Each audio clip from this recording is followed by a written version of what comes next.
It has been 0 days since the last time a Magic artist was caught plagiarizing. Welcome to the MTG Rundown. Thank you for joining us. It's reset the counter on how long it's taken Wizards artists to drop the ball. As one Fade Dalton has been caught red-handed, blatantly plagiarizing old fantasy art and current fantasy art. Yep. Not one artist, but three this time. Yeah, dipping the hand deep in the jar there. Yep. Go ahead and take us away, Nick. All right, yep. On the 25th of this month, Reddit user Hypnotic Hog noticed that Fade Dalton's art for the Murders of Karlov Manor Commander card Trouble in Pairs had some striking similarities to an old 1995 Cyberpunk 2020 book by Donato Giancola. I apologize. The book is The Ravagers. Yep, a very, very prolific fantasy artist. Donato was very quick to comment, "Wow, nearly speechless, but not speechless enough to contact a lawyer. Criminal copyright infringement. What were you thinking, Faye Dalton and Wizards of the Coast? To be clear, there are exacting details in the neck, arms, background, and hands which show clear copied structures from my art. Copied and pasted. This is not about similarities. This is about direct copying." Oh yeah, if you they posted a bunch of pictures of the side by side, and if you look at it, you can very clearly tell that they just went into an editing tool and this one the dude's facing the left, not the right, but the structure is the same, the style is the exact same. It's one for one, and then unmistakable. Yep, and then the day after Donato made his comment, and it was initially pointed out, some Reddit sleuths investigated a little further and found that Faye had also copied artwork from, let me see if I can quickly find the pieces, Morten Kunstler's painting titled "The Bull Toughest Marine in the Whole Damned Corps," Will Husley's cover for Trapped Detective Story magazine, and another unnamed piece by Boris Vallejo. Yep. Hopefully we'll be able to get these all up on screen because both users on Reddit and Twitter were very quick to take screenshots and show comparisons between the pieces then. Oh yeah, they posted a lot of really good evidence showing very clearly that this is just blatant plagiarism. And then, as Reddit does, of course, we also got some lovely memes out of this, such as an edit of "What if Faye had used the other characters in the stolen artwork?" and "The Frankenstein's monster." Yeah. And then Mark's favorite, redacted Trouble in Pairs. Oh, dude, if they printed that as an actual card, I would accept that as an apology.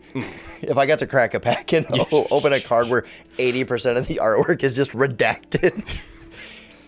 Because, to be clear, as you'll see, the artwork is the artwork that Faye had posted with all of the unoriginal art taken out and redacted. So all that's left is 2 axes and 1 arm.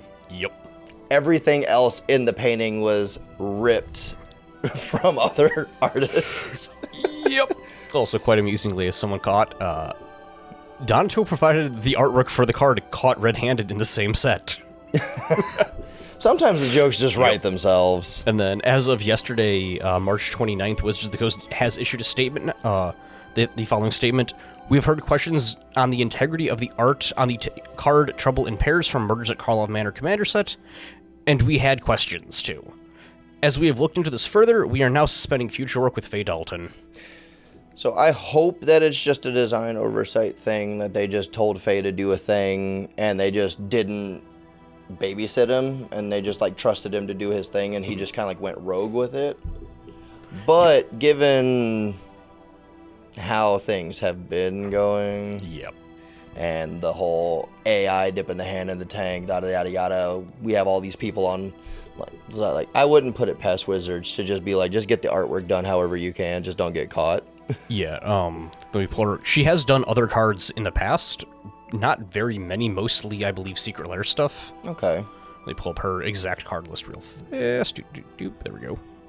Faye Dalton has provided 17 cards total, of which they are a Secret Lair and a handful of arts for cards out of Karlov Manor. She did the art for Gauntlet Raiders out of Streets of New Capenna. Okay. A detective token, so not a lot of art, only 17 pieces in total, but And mostly newer stuff. Yep, yeah. Mostly, I believe the oldest card she did was a Secret Lair card. Beyond that, it was all Karlov Manor and a box topper for Streets. Okay. She was the artist for the Secret Lair Planeswalkers done in the style of baseball cards. Oh, okay. Hopefully this was like a one and done kind of like this person has gone rogue and they just axe her, call it a day, sweep it under the rug, go on about your business.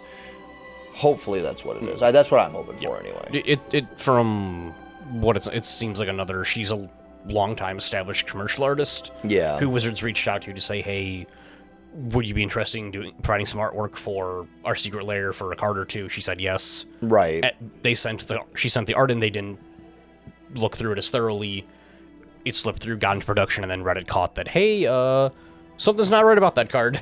Yeah, something's just a little bit off. Because turns out people have a really good eye, especially you'll find in the art communities, people who are dedicated to a specific kind of art. I am a very big fan of Frank Frazetta's art. I can notice it from anywhere. So if I looked at a card and I saw that like Seb McKinnon did this art and it had taken pieces from that, it's one of those things that I would notice because I'm such a big fan of Frank Frazetta art. So I can totally see people looking at that and be like, that looks so familiar. I've seen that before. I know I've seen that before. And then they start going down the rabbit hole. And that's when they're like, oh, that's stolen, this is stolen. Yeah, especially for someone like Donato, who's been very prolific in the fantasy art, where I think he's been active since like that book was from 1995. Yeah. So like, been in the game a while. Yeah. Hopefully he will get some closure as well, because I can understand he's probably a little frustrated finding out that another artist for the same company just blatantly ripped off one of his own pieces. Whenever he's still actively doing work. Yep. Which is the worst part. Because like I could see, like given previous week's discussions, I could see like some messed up justification that they would try to come up for if it was like a retired artist or a past artist or whatever. But no, this is a guy that you are currently, this is your peer. This is a man you are currently working with. Like he's working on cards in the same set as you simultaneously, and you're just like, oh, that looks cool. I'll take that. Ooh, you draw feet well. I want those. I can't draw feet. It's just like one of those it's just so crazy to think that somebody you're actively working with, you would just immediately undercut them like that and try to sell it as your own work. Yep. That's wild. Moving on to our next lovely story of the day. We have some Outlaws of Thunder Junction headaches. Yeah, we do. As with all new sets, there's a lot of rules questions that get posed. Most of them get answered pre-release weekend when they put out the rules and resources document for the new sets. It covers a lot of individual card rulings, new set mechanics, things like that. Everybody will remember that the Mutate Q&A was a spectacular fiasco because very complicated rules templating that changed Magic creature design forward and back now. Yep. So... But there were a handful of them that already people had to reach out to Matt Tabak, who's the head of rules at Wizards. He's the lawman. Yep. For example, Obeka's Splitter of Seconds ability. Whenever she deals combat damage to a player, you get that many additional upkeep steps. They are aware that in some strange corner cases, Obeka can potentially deal combat damage on another player's turn, and they don't yet know how that would interact. Yeah. So, okay, so I've dealt damage to you. Now, because Jerry cast Insurrection, stole her, whacked you with it. So after your combat, do I get 5 upkeeps? Yeah. Matt did make the note that the release notes and individual card rulings will likely cover this, but just in case he is now aware of it. Yeah. We had to get some explanations on how plot works already, even though it's not out yet. Specifically that, yes, it does work with modal double-faced cards and adventure cards. Okay. Specifically, for example, he used Bramble Familiar that you can plot the 2-mana creature half of it using Fibblethip or Jace or any of the other cards that give them plot, and then cast the 7-mana adventure on the following turn. Oh, no. Yep. Or the classic example of Tybalt, Cosmic Imposter, and Valky, God of Lies, having a 2-mana front half and a 7-mana back Planeswalker. Yeah. Which is now, once again, castable for free. This is also... And I'm sure that there's going to be other rules ones like, what about the Cascade spells? What about the free spells? What about Crashing Footfalls, Ancestral Visions? your 0 mana stuff. How does that work? So yeah, it's gonna be fun. Yep. It's gonna be fun. He did make the note that for anything that if it has the 0 printed on the corner where the mana cost should be, you can plot it for 0. If it does not have a printed mana cost because there is no cost, you cannot plot it. Okay, thank God. Yep. The interaction being the Fibblethip saying cards that you plot, cards you control have plot equal to the mana cost, whereas Jace's exile it has plot. Okay, gotcha. Okay. So that one already reasonably, but mostly the Great Weir once again at Valky is going to be, or Tybalt is going to be being cast for 2 mana. 2 mana Planeswalkers again. Yep. It's this fiasco all over again. We've already gone through the song and dance once. Yep. The note Matt made was, play design has their eye on it, and they will make adjustments if necessary. Right. Cough, cough. We are once again having the cascade problem. It's almost like they know that this is going to be an issue, and they just don't, like, theory craft and test these before they hit the floor, because they're like, oh yeah, all of these, this is all fine, and then they release it, like, in spoiler season, not even actual physical cards yet, and the entire player base is like, oh yeah, no, this breaks the game. Like, this uncommon from this set and this mythic from this set just kind of, like, do wonky stuff together, and the game just kind of ends in a stalemate. And Wizards is like, huh, I didn't know you could do that. Well, we better day 0 that one. Right, and it's just one of those weird situations where you'd think. And then finally, this one is currently taking Magic Twitter by storm for several reasons. Okay. The new modal spells, specifically the new Riku printed, cares about casting modal spells. Yes. They've already clarified that a modal spell is a bullet-pointed spell that you are choosing 1 or more bullet points as you are casting, not cards like, for example... Not the MDF modal double-face cards, like the land spells, Agadeem's Crypt or whatever. Cards like Charming Prince do not count, even though he is bullet-pointed. He is a permanent with modal abilities. He is not a modal spell when cast. Okay, so like the Liliana's enchantment where like you pick one every turn, that doesn't count because it's a permanent that then activates modal abilities. But like Cryptic Command does, because that is a modal spell. Is a Planeswalker a modal spell? Additionally, if the modal spell border is well received, they're going to continue to use it for cards that have mandatory costs like Bone Splinters, whereas cards that have optional costs such as Kicker will not get that border update. Okay. That is mostly pending player feedback. If it's overwhelmingly received as a good change, likely we'll see it again in the future. Right, like whenever in Dominaria and they gave us the new legendary border, now all legendaries have the whooshy whoosh on top. But also, as I said, noted on Magic Twitter at least, a lot of people are pointing out that in the past, Wizards has always been very good about using only evergreen keywords or explicitly spelling out what a spell does in its text. Keywording modal without defining what modal means it's already causing confusion for people who are longtime entrenched players. Right. Imagine a new player getting a card that says whenever you cast a modal spell and having to call Google around and go, what the heck is a modal spell? Right, because your buddy's going to try to explain to you in layman terms. It's a spell that does like one of multiple things. It's, again, like, is Planeswalkers this, or is this enchantment this? Is this? My creature does this, or whatever. Is waste not a modal spell? It says it do like a bunch of different things on it, and it's a nightmare to have to try to navigate through that as a new player and a veteran player. And then Matt did make the note that because of that, in the future, if they're going to continue using things like modal spells matter, they're going to change either the descriptor for modal double face cards or change modal into something else so there's less confusion surrounding it. Right, make it its own new thing. Yep, exactly. Like modular, that's not a thing yet. We got the Outlaws of Thunder Junction pack contents article, so we now know what each booster pack contains. Specifically, there is now 2 new foiling treatments. Oh boy, those are always great. Which are, unsurprisingly, more or less just locked into a collector booster. Yeah.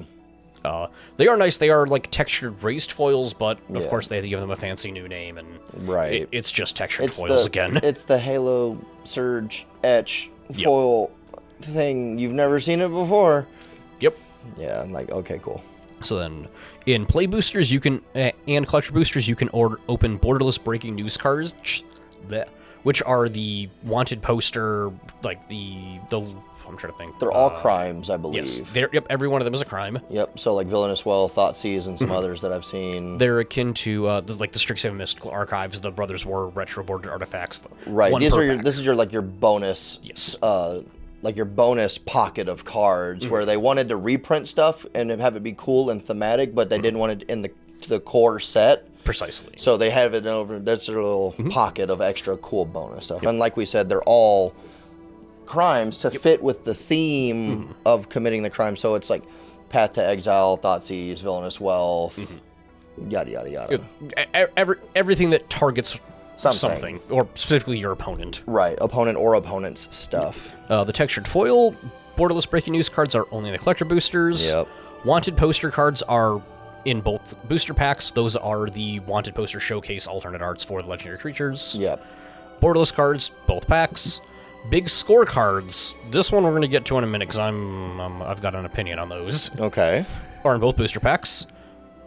The opened vault cards, which is the other foiling treatment they're using, are only in collector boosters.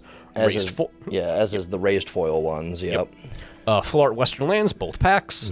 Special guests, both packs. Although in play boosters, they can only be non-foils. Yeah. And then, of course, extended arts are still only collector booster exclusive. Right. Moving on down, in each Outlaws of Thunder Junction play booster, there's going to be 14 cards. 5 to 6 of them will be commons. 1 in 5 play boosters will contain a card from the list instead of a common. The list for Outlaws of Thunder Junction is special guests or big score. Okay. 3 uncommons, 1 wild card of any rarity, which basically just means it can be whatever they want it to be. Specifically, the wild card could be a rare or mythic rare. Yep. 1 mythic or rare, all 60 rares and 20 mythic rares can be found in the slot. 2.5% of play boosters, you'll open a booster fun rare or mythic rare. OTP, which is the wanted posters. Yeah. Not wanted posters, breaking news. Yeah. Are in the packs. 1 in 3 it'll be a mythic or rare. The rest are going to be commons, or sorry, not commons, uncommons. And 1 foil of any rarity. Now I get to gripe about Big Score. Yeah, let's hear it. The Big Score was going to be the mini Aftermath set for Thunder Junction because they were very gung-ho on Aftermath-sized sets until Aftermath happened and they realized that the player base overwhelmingly disliked them. Oh, it was such an awful idea off the outset. Like, people... I can't speak for the entirety of the Magic community, but I miss having, like, big blocks of, like, 250 cards, 200 cards, 230 cards. And then boom, boom, boom, there's your whole thing. It's all there. Or once they stopped doing that, you just had, like, your big, here's 470, 480, whatever cards. Boom, there's your whole thing. Yep. And them wanting to do, like, here's 70 cards. Awful idea. Yep.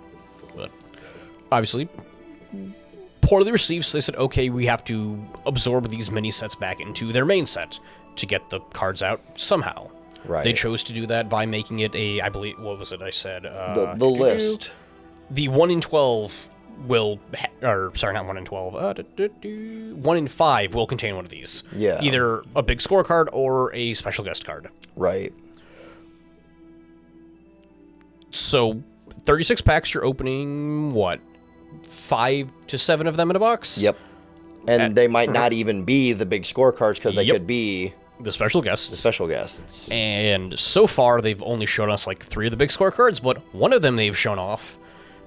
He is 2 and a white, 2/2. Whenever you cast a creature spell, either make a 1/1 artifact gnome creature or create a token copy of an artifact control. Already good. Oh, yeah. In my opinion, the best deck in Pioneer at the moment is Boros Convoke, which is casting more or less nothing but creatures. Yeah, seems about right. And this is a mythic rare that is fighting for its slot with like 80 other cards. So you have a 1 in 5 chance to pull the slot that will have him, and then in that slot you have to hope that you're hoping for loot boxes inside of your loot boxes. Yep. Like, your chances get so multiplicatively small because it's like 1 in 5 will have this, and then I have to hope that divided amongst those two things, it's the thing that I want, and then divided amongst those things, I have to hope that it's the highest tier rarity in the game. Yep. So, and naturally, you're going to want 4.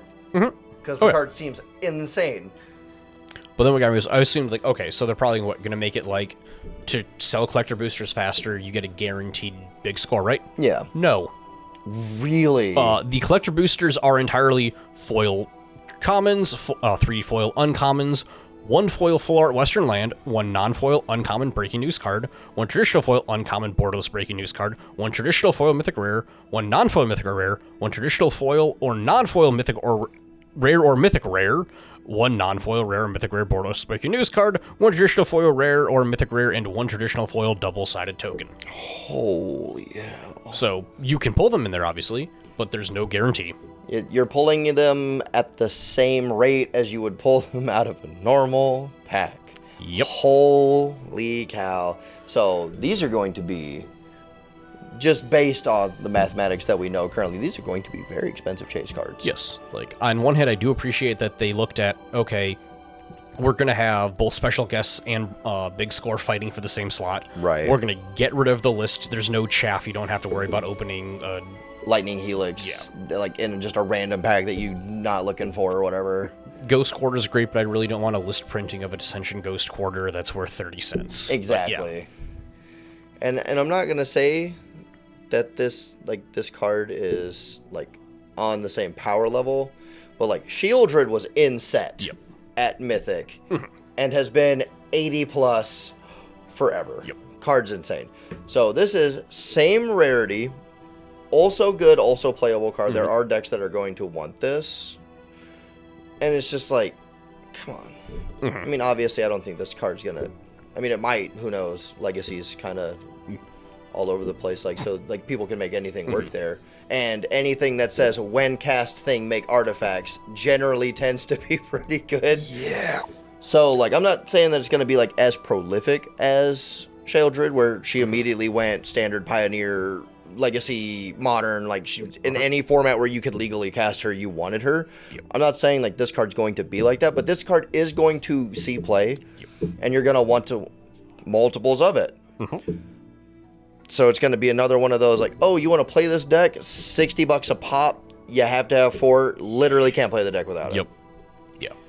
And it's just, I don't understand. This all could have been at least mitigated by having a guaranteed slot in the collector booth, because you're already paying 5 to 6 times pack price for this premium thing, and you don't even get a guaranteed premium like offshoot card from it. So like that puts a real sour taste in my mouth. Because like the other big scorecard they've shown off so far definitely feels like it's going to be expensive, but at least it's going to be expensive for it's a big dumb green stompy dino that does big stompy green dino stuff. Oh yeah, if nothing else, commander players are gonna be all over that. But a card that is likely going to be a 4 of in tournament decks for the foreseeable future at an exceedingly low pull rate. Yeah, I don't understand the thought process behind that.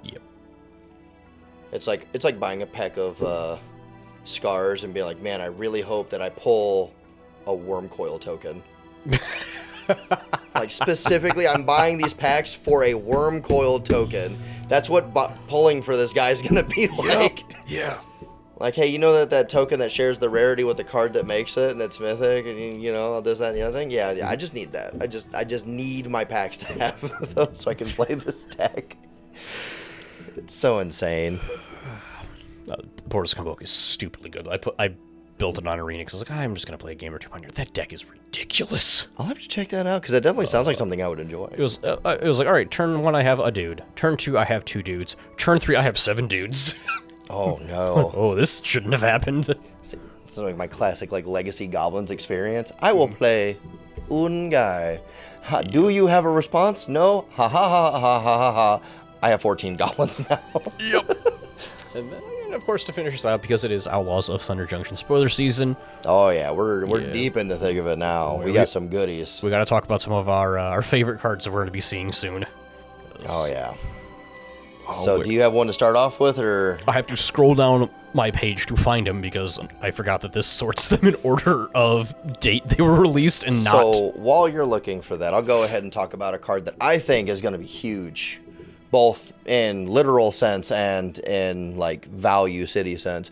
Gold Vein Hydra. For X and a green, you get a 0/0 Hydra. Red flag number 1. So the art depicts a rattlesnake hydra, which is tight as all get out. Not a snake hydra. We have snake hydras. They could have made this a snake hydra, and it would have been totally cool, but whatever. So for X and a green, you get a 0/0 creature hydra with vigilance, trample, and haste. Stop breaking the color pie. Green doesn't need haste. Green doesn't need vigilance. So it enters obviously with X counters on it. And when it dies, you make X tapped treasure tokens equal to how big he is. So you play this dude, he swings for 5, he blocks well because he has vigilance. And then if they do manage to kill him, you get 5 more. You get your mana back -1 out of it. Like, you get your X back. Like, that card's insane. Yeah. I'm totally going to die to this card. Oh, yeah. Oh, absolutely. And I'm totally going to kill people with this card. Oh, you found it. This one, it's fine. It's a good card, but I'm liking it specifically for the reminder text on it. Oh, okay. Shoot the sheriff. Instant 1 in the black. Destroy target non-outlaw creature. Assassins, mercenaries, pirates, rogues, and warlocks are outlaws. Everyone else is fair game. I do like that. That's Yes. I like the tongue-in-cheek. I like that a lot. I appreciate that every so often they're like, we don't have to take this one seriously. Right. Like, that's up there with Obsidian Fireheart and The Land Continues to Burn. Right. So, next up, I have a card that I want to talk about. 1, because I think this card's going to see play widely. And 2, because we haven't talked about the other new mechanic in the set. So, Final Showdown is a 1 white with a little plus in the corner, which is a huge deal. We'll get to that in a second. For an instant mythic rare with Spree, choose 1 or more additional costs. So you'll note that that does not say choose up to 1. You have to choose one of these when you cast the spell, and that is denoted by the plus in the top right corner by the mana symbol. So the options are +1, generic. All creatures lose all abilities until end of turn. +1 generic, choose a creature you control, it gains indestructible until end of turn. And then +3 and 2 white, destroy all creatures. So this card is a white dress down. Okay. At instant speed, or a board wipe, or just a 2 mana combat trick, make your dude indestructible, or whatever. Yeah, or all of the above. Right, like this card's insane. Like, I'm just like white decks, like aggro decks, being like, oh, you have Gristlebrand, that's really cool, dress down, instant speed. Yep. Like, I activate Gristlebrand, I will dress down. So like, you have to pay all the life now, and then you don't have any abilities for the rest of the turn, so you can't swing in, gain life. None of that. Like, you have to do something with it now, or things like that, like Sheoldred. Like, you can just like, no, I'm gonna draw 7 cards on my turn, and I'm not gonna take any damage from it. Know your place. Like, I think this card's good. Yeah. I think this card's Yes. like genuine. Like, giving white dress down is pretty, obviously, unlike dress down, does not replace itself, but it's giving white this very powerful ability, which I'm all for. And then, like I said, like, worst case scenario, you just pay 6 mana, instant speed, because that's another thing really important to this card, is that it's an instant, 6 mana, instant speed, like, I'll move to your combat, yeah, cool, blow up all your dudes. Yep. I don't care. What was next up? I got the man who refuses to leave. Jace Reawakened. Yeah. Blue. You can't cast the spell during your first, second, or third turn of this game. +1, draw a card, then discard a card. +1, you may exile a non-land card with mana value 3 or less from your hand. If you do, it becomes plotted. -6, until end of turn. Whenever you cast a spell, copy it. You may choose new targets for the copy. Already solid Planeswalker, solid abilities. Right. Leyline of Anticipation means you can play this on your opponent's turn and ignore his top half. Yep, because you can't play it on your first, second, or third turn. Yep. Other people's turns are fair game. Oh, yeah. I'm I'm looking at this, and I'm probably wrong because I'm just looking at this as face value, it's 2 mana or whatever, but like I just don't think it needs that restriction. I know I'm probably wrong on that. Like somebody's gonna show some like, oh well, this card from Onslaught obviously goes insane with this card, and I'm gonna be like, oh, well, duh, that's why you can't have that. But like plotting something that costs 3 or less from your hand, like it's good for sure, but I can't think of anything where it's like you're not allowed to play this in the beginning of the game. Good, you know what I mean? But he's fine. I mean, he's 2 mana, so he's literally better at Tybalt because his plus is discard a card of your choice. Literally, they've just made Tybalt blue. Yep. And then there's other words on him too, like the plotting is, I'm sure, going to be relevant. His ultimate is fine until the end of turn whenever you cast a spell, copy it, like spell slinger shenanigans. Specifically, as was pointed out also on Throws Rules clarification, is all of the spree spells, because they are mandatory costs, not optional, you can plot them, and then you just pay for whichever mode you want when they are cast. Oh, true, because whenever Jace checks CMC, Final Showdown CMC is 1, and then as you cast it, you pay 6 to board wipe. Yep. Oh, that's gross. Yeah. Okay, no, that makes sense. That makes sense. Like, hold on, so I can just start loading up all of my modal spells off at the time. Like, all right, yours can be whenever I need you. Right. And I don't have to pay the initial investment. I'm okay with that. I'm going to take this next one as a card I did not think we were going to be getting. We got another Idiot Bird to join Aven Mind Sensor. We have Aven Interrupter. For 1 white, you get a 2/2 creature bird rogue with flash and flying. And Aven Interrupter enters the battlefield, exile target spell, it becomes plotted, spells your opponent's cast from the graveyard or from exile cost 2 more to cast.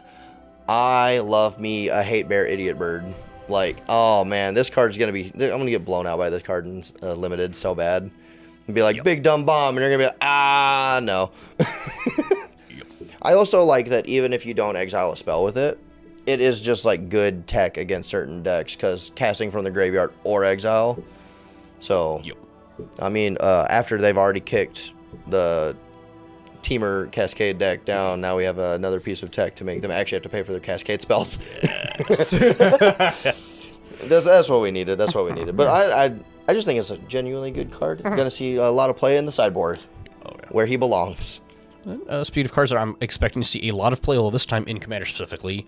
Claim Jumper. 2 and a white, 3/3 Rabbit Mercenary. Okay. Vigilance. When Claim Jumper enters the battlefield, if an opponent controls more lands than you may search your library for a Plains card and put it onto the battlefield tapped. Then if an opponent controls more lands than you, repeat this process once. If you search your library this way, shuffle. Oh yeah, that's super good. 3 mana, 3/3 Vigilance that goes and gets you 2 lands if you have a green player in your pod. Also, specifically, it just specifies Plains. It does not have to be basic. Oh, yeah. It's like, oh, hey, you're playing green-white. Grab your, Savannah and Temple Garden immediately. Right, or the new Surveil lands, the old Slow Cycle lands. Like, it's like, yeah, you got some options in there. That's cool. So I guess I want to take the easy way out. Okay. I want to talk about a card that I'm both hyped about and disappointed in. So we're getting a reprint of one of my favorite cards. We're getting a reprint of Terror of the Peaks. Yep. With one of the most mid-looking dragon arts I've seen. Like, original Terror of the Peaks is such an amazing, menacing art. Him with the palms of his claws over the mountaintops, looking down at you, getting ready to kill you. This just looks like you could put this art on 90% of the dragons in the game. You could tell me this was a Shivan dragon, and I'd believe you. Yeah. Like, this does not look like a Terror of the Peaks. I mean, on one hand, Terror of the Peaks reprinted. Yay. We love to see it. Card's good. Card's playable. Card's expensive. We like to see that. But, like, just, I saw the art and was just so... And the tip of the wing looks like a little crab claw. Yeah. He's got, like, the weird little thing on there. I was so disappointed by the art. But I am glad that Terror of the Peaks is getting reprinted. But, like, also to note, does trigger... committing a crime because his ability does target. Yep. So it's at least an on-flavor dragon. Also, so when he was revealed, everyone's like, "Oh, you're not updating him to have ward." And it's like, no, he does not have ward. Yes. His text is not optional. Yeah. You must pay 3 life. Yes, it's a preventative thing, Yes. because the cool thing about Ward is, like, if you play card 2 CMC with Ward and I cast Abrupt Decay on it, Ward doesn't work because Ward counters the ability and Abrupt Decay says I can't be countered. Yep. So you get around that. Terror of the Peaks has no such limitations. In order to legally target Terror of the Peaks as an additional cost, you must pay 3 life. Yep. Like, there is no do not pass go, do not collect $200, pay me my money, or leave me alone. he does not ask, he demands. Exactly. I found it. Another round. XX 2 and a white. Sorcery speed, unfortunately, which severely downgrades this card. Exile any number of creatures you control, then return them to the battlefield under their owner's control. Then repeat this process X times. So good. I have a deck which is affectionately named Aketra's Bouncy Castle, because all it does is bounce creatures and then use God Eternal Aketra to make 4/4s. Love it. It's like, alright, time to add more bouncy to the Bouncy Castle. Right. Because, like, my immediate application for this is just, like, you're playing Aristocrats, you're playing Ords of Aristocrats, and it's like, ha ha ha ha, I will play Merciless Executioner. Mm-hmm. I will flicker my Merciless Executioner 7 times. Yep. It's like, on one hand, like, it is Ghostway, where it's the same mana cost, flicker any number of creatures. But with that double X to be like, hey, you want to do it again? Run it again? Run Right. it again? I mean, even just repeating certain ETBs, like, once is just going to be enough to get you there. Like, Yep. I definitely think it's going to be a played card for sure. Yep. It's actually, So, for my next one, what up? What you got? I just like to tell you, the way it's all one continuous, you gotta resolve the whole effect thing. resolves. So if you want to do like the old Fiend Hunter, cast him and then instantly flicker him to permanently exile a thing, it's like, alright, Fiend Hunter, exile that, and then I'm gonna flicker Fiend Hunter 4 times. Oh yeah, and just like, I'm just gonna permanently I'm Yeah. gonna swords 4 things with no downside. I could see that. I'm more okay with that now. Oh yeah, there's definitely some like corner cases like the Fiend Hunter where it's like, oh no, this is just good. Speaking of abusing old Magic mechanics that are now messing up because of new cards. Right. So for my next 2, because you have to talk about both of them. Resilient Roadrunner. Yep. Is 1 and a red for a 2/2 bird with haste and protection from coyotes. And for 3 generic, Resilient Roadrunner can't be blocked this turn except by creatures with haste. And then the card that basically should have partner with this, their artwork does go together into a panorama, is the Cunning Coyote for 1 and a red 2/2 with haste. Enters the battlefield, another target creature you control gets +1/+1 in haste until end of turn, and then it has plot for 1 and a red. They made Wily Coyote and the Roadrunner into Magic cards, and I love it. Yep. I got so giddy when I saw that. Like, I was a huge Looney Tunes kid growing up, so they made an Old West, and it's got the Roadrunner and Coyote in it. Roadrunner can only be caught by dudes with haste, and the Coyote plots. Like, that's the whole thing. I love it. That made me so happy to see that they're, like, for some of the lower end, just like funny stuff, like they're doing something. And both of those cards are just good and playable. Oh, yeah. Like good limited cards. 2 mana 2/2s with haste are just generally pretty good. Yep. This was they also have like their artwork matches to where it's just one continuous piece for their side by side. Very nice. The front of the Coyote art goes into the back of the Yep. Roadrunner because you're chasing. I love it so much. What do you got for us for our next card? We got the Bovine Intervention. So 1 and a white instant, destroy target artifact or creature. Its controller creates a 2/2 white ox creature token. Swords to Cowshares. Swords to shut up. Oh my god, I love that. What, you don't like the bovine eyes? Oh my god. I love it and I hate it. The nicknames for this card are better than the card. For sure. This is a card that's going to see like Stormcrow levels of the card will never die, and none of it has to do with because the card's playable in any aspect. It is also just absolutely an uncommon, unconditional kill a thing. Make a 2/2, dude. Yeah, that's fine. Yeah, like we take those for sure. Hello, insanely clean answer to Shieldred. Right. Definitely a good playable card. I'm trying to look for one specific one because you saying that made me think of a card, and now I can't. All right, well, while you were quickly browsing, I'm going to hit on Fake Your Own Death. Ahead. 1 and a black. Instant speed, it's a common. Until end of turn, target creature gets +2/+7 gains. When this creature dies, return to the battlefield tapped under its owner's control, and you create a treasure token. Thank God Rakdos Scam got taken down a peg. You're right. Because we do not need their 4th My Grief Never Dies effect. Yeah, we don't. God. One grief ripping, like one grief mind twisting you is so demoralizing. I'm gonna evoke my fury, kill your dude. I'm gonna fake your own death. My fury's back, kill your other dude. Oh, you killed my fury. I'm gonna fake your or not fake not dead after. I'm gonna not dead after all. Like, please stop. Right. You've cast one spell and wiped my board 4 times. So found my card. For 2 and a white, you get a 2/2 flash flying common. No. Ox Angel.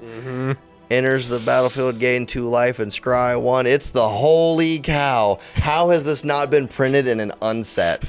How has the name Holy Cow not appeared on an unset card? I'm disappointed in Wizards for not making this an uncard already. I hate that I like the art. Yeah. It's a cow. It's an Ox Angel. Oh my God. Oh, I cackled. I have to imagine maniacally. The artist direction note on that is just holy cow. Draw a holy cow. Right, like it's just like holy cow period. Holy cow period. Well, he's like, just in case you didn't hear us the first time, that's exactly what we're doing here. Which in a similar vein is also the Lone Shark. 3 and a blue, Shark Rogue. When Lone Shark enters the battlefield, if you cast 2 or more spells this turn, draw a card, and then he plots for 3 and a blue. The goofy cards are so goofy. All right, I'm going to take us back up to the top here, and we're going to talk about some more playable cards. Oh my goodness. So the next guy I got here is a card that I know I have a couple of friends in my pods that are going to be interested in this. Railway Brawler for 3 green. You get a 5/5 Reach Trample Rhino Warrior at Mythic Rare. Whenever another creature enters the battlefield under your control, you put X 1/1 counters on it, where X is its power. And it has plot for 3 and a green. Holy. I love Hydra Support. It's just doubling season, but it doesn't even care if you have 1/1 counters because your dude's just enter. Like, I will turn 5 or like, I'm trying to imagine some like mono green modern aggro beats deck where you're like turn 3 play this guy, turn 4 play this guy. Next turn, play Vorinclex Monstrous Raider. He enters with 12. Vorinclex sees himself enter with a counter, so he doubles the counter. So you have an 18/18 Vorinclex with trample. Oh, God. Turn 4 or 5. Like, I could totally see it. I mean, or like if you have the Dungrove Elder, you play Dungrove Elder after this guy, and it's like, well, I have 5 forests in play, so I am a 5/5. I will enter as a 5/5 with 5/1/1 counters, and now I have a 10/10 Hexproof. Wah. Like, I like this guy. Oh no! When I saw him, my immediate thought was I have the Xavier Sol Mushroom Pirate built. Oh yeah. And Master Biomancer is that guy. I hate Master Biomancer. I'm like, wait, I can finally get rid of that stupid thing. Right. Like, I just get a strictly better Master Biomancer. I'll take it. Like any sort of like Gruul Monsters deck or just big dumb green idiots deck. Like, holy cow, this card's so good. Or the Bant. The Bant cares about counters decks like this. Like, I just wholly playable card. Oh, dude, I think he's such a house. So I think we're gonna hit maybe one more and then call it here because sounds fair. Sounds fair. So I'm going with. I was about to say, do you want to do one of the two and I'll do the other one? Yeah, we can. Yeah, I'm gonna use Mr. Geralt of the Fleshright. Yeah. 2 and a blue, legendary creature, human warlock. 2/3. He's a mythic rare. Whenever you cast a spell during your turn other than your first spell that turn, create a 2/2 blue and black zombie rogue creature token. Whenever a zombie enters the battlefield under your control, put a +1/+1 counter on it for each other zombie that entered the battlefield under your control this turn. This card's so nuts in Commander. Like, I don't think this will see any play in, like, standard or anything like that. But I love that they made the zombies outlaws. Yes. They made them rogues so that the zombies are out there committing crimes. And I imagine they're, like, petty crimes. Like, they, like, trip over your steps going up your stairs, and they, like, knock Yep. like a potted plant over, and it's like, oh, nah, damn it, we didn't get there. Oh, wait. Oh, no. Already, I was like, oh, that's, I need to find a card to take out of Scarab God, but that just goes right to Scarab God. Like, what's that? I'm going to make even more zombie per zombie? Oh, yeah, and then the 1/1 counters, so, like, that's huge whenever you have stuff like, I can't remember, like, Rise of the Dark Realms types of effects, where it's like, I'm going to play 8 dudes at once. Ha ha ha ha ha ha ha ha. They all see each other enter. They get counters. Is very funny. Yeah, such as Endless Rings of the Damned and the... Exactly, like any of those type of effects, like where it's just like, I will, I see that I've milled half of my deck. I will now pay the mana and bring back 15 creatures.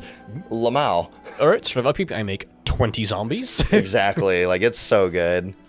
And then, of course, his partner in crime, Gisa the Hellraiser, for 3 black, mythic rare, legendary creature, human warlock, 4/4 with ward, pay 2 generic, and pay 2 life. So good. Double ward. We like those. Skeletons and zombies you control have +1/+1 and menace. Already, this card is cracked. Yes. But there's another paragraph here.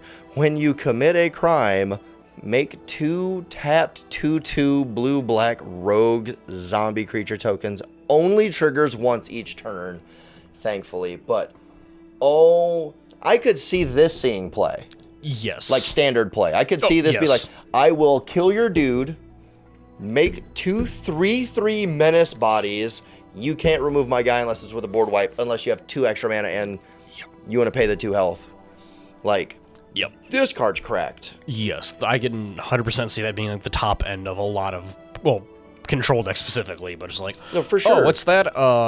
We're late game. I'm gonna look at your hand, make 2 dudes, up on my turn, untap, start swinging for 6. Main phase, I'm looking at your hand. Exactly. Like, kill this dude, bounce that dude, look at your hand, like any of these good abilities that we have right now. And it's just, I'm also, every turn I'm doing that. It's also... triggers once each turn. So, like, your in-step unsummon, I make 2 more guys to untap with. So it's like on my turn, I will Inquisition to cause a like type effect you, look at your hand, cool, whatever. And then on your turn, I will play a removal spell, whether it's bouncing or killing a dude. So I will make 12 power and toughness worth of stuff for paying like 3-4 mana. And I'll strip a card out of your hand and kill or bounce a dude. And then I'm hard to block bodies. Like, this card's so nuts. The fact that it doesn't say it only triggers like on your, like, only on your turn, and you get it every turn, like, this card's like, yeah, I'll counterspell. I'll hit you with a counterspell and like put 6 power on the board. Yeah, I'm immediately like, all right, cool. I can start resuming brewing like blue-black control. Right, because I'm trying to imagine it's like they go like Sheoldred next turn Gisa, and you're just like, oh yeah, no, the game's just over now. Like, I'm literally in a position where I cannot win the game anymore. Like, do I have a board wipe right now? If not, cool, the game has ended because I can't compete with this. Like, it's so nuts. Oh god, it makes threat detection, the threat selection so much harder. Like, alright, do I kill the thing that's journeying me every turn, or do I kill the thing that's... Because, like, Sheoldred's only doing 6 damage to you a turn, because she shoots you for 2, and then she swings for 4. Gisa generates 6 power each turn if you're doing it right. And she's a 4/4. She's getting in with the beats as well. She's big. And she's got the double, like, she's so good. She's so much better than Geralt. I mean, it's obviously denoted by the fact she's 2 more mana. And double pipped, which makes her less splashable. But, like, oh, dude, she's so cracked. I'm going to end on one final card. I'm not even going to bother reading the card, only his ability, because a little comic was posted about this, and I found it adorable. Let's go. Oko the Ringleader. He's 2 blue-green for a Planeswalker. At the beginning of combat on your turn, Oko the Ringleader becomes a copy of one other target creature you control, except he has hexproof. Okay. As someone pointed out, Kellen is also in this set. So if you want, you can have Oko become a mount, saddle Oko, and they can play horsey like father and son. That's beautiful. I need to find a way to do this with Karn, Silver Golem, and Urza. Father, push me on the swing. Urza pushing him on the swing. Sad. The real father-son duo of Magic the Gathering. As always, we would like to thank you for joining us here today to deal with our shenanigans. And as always, we'll see you next week. There's always something for us to complain about. Always. See you then.